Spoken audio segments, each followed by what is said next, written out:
नमस्कार। आज हम एक इस्लामी अवधारणाओं पर्दा और हया पर एक खास नजरिया पेश करता है। हाँ, और ये चैनल मोहम्मद तालिब 7861 से है। बिल्कुल। तो हमारा मकसद है ये समझना कि ये सोर्स मतलब ये वीडियो बुर्के और हया के महत्व को कैसे देखता है। खास तौर पे एक मॉडर्न सिचुएशन के हवाले से, है ना? हाँ, वही मतलब बुर्का पहनकर स्विमिंग पूल में तैरना। जी। तो चलिए सीधे इसी पर आते हैं।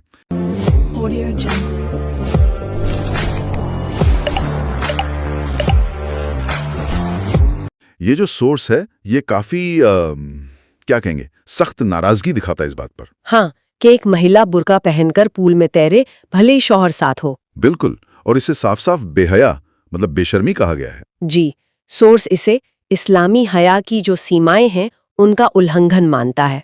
तो ये पर्दा और हया को कैसे समझा रहा है सोर्स, ये दिलचस्प है। हाँ, देखिए, सोर्स के हिसाब से बुर्का सिर्फ एक कपड़ा नहीं है। अच्छा। वो मानते हैं कि ये अल्लाह की तरफ से औरत की इज्जत और हिफाजत के लिए है, मतलब सम्मान और सुरक्षा। ठीक है। तो उनका नजरिया ये है कि इसे पब्लिक में गीला करना, जिससे शायद शरीर का आकार दिखे, हाँ। वो उसकी पाकीज़गी मतलब पवित्रता या गरिमा को कम करता है। अच्छा, तो मतलब ये सिर्फ ढकने से ज्यादा है, एक तरह की सार्वजनिक गरिमा। बिल्कुल, सोर्स यही कह रहा है कि ये सिर्फ ढांकना नहीं बल्कि एक खास सार्वजनिक गरिमा बनाए रखना है, और ये गरिमा उनके हिसाब से ऐसी गतिविधि से भंग होती है। और आपने कहा ये सिर्फ लिबास तक नहीं है। नहीं, सोर्स इस पर भी जोर देता है कि पर्दा सिर्फ कपड़ों का नहीं होता, बल्कि वो हमारी नियत और रवैये में भी झलकता है। अच्छा, मतलब हया एक अंदरूनी चीज भी है। हाँ, एक अंदरूनी एहसास, एक व्यवहार,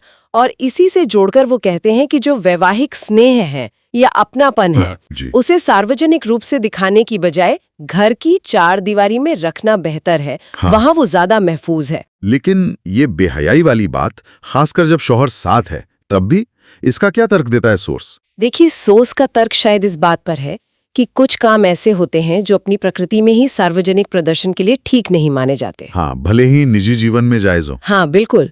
तो इस नजरिए से स्विमिंग पूल जैसी पब्लिक जगह पर बुर्के का गीला होना, तैरना, ये अपने आप में हया के उस स्टैंडर्ड के खिलाफ है जो सोर्स बता रहा है। और शौहर की मौजूदगी से फर्क नहीं पड़ता? सोर्स के अनुसार नहीं, वो उस काम की सार्वजनिक प्रकृति को नहीं बदलती।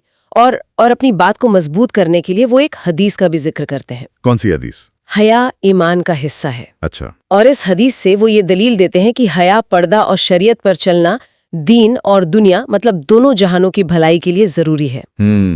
ये समझने बहुत जरूरी है कि ये सोर्स का दृष्टिकोण है, उनकी दलीलें हैं। बिल्कुल। तो अगर हम इस सोर्स की मुख्य बातें देखें, पहला तो बुर्के की पवित्रता पे जोर है। वो सिर्फ कपड़ा नहीं, इज्जत की निशानी है। जी। दूसरा, हया का कॉन्सेप्ट बहुत फैला हुआ है, सिर्फ कपड़े नहीं, व्यवहार और पब्लिक डिस्प्ले तक जाता है। सही। और तीसरा कि मॉडर्न पब्लिक स्पेस में भी पारंपरिक सीमाएं बनाए रखना जरूरी है, दीन और दुनिया दोनों के लिए। हाँ, और एक बात और उभरती है कि इस नजरिए में धार्मिक पोशाक की जो सिंबॉलिक पवित्रता है, वो शायद उसके फिजिकल इस्तेमाल से ज्यादा अहम है, खासकर पब्लिक में। ये सोचने वाली बात है। हाँ, बिल्कुल।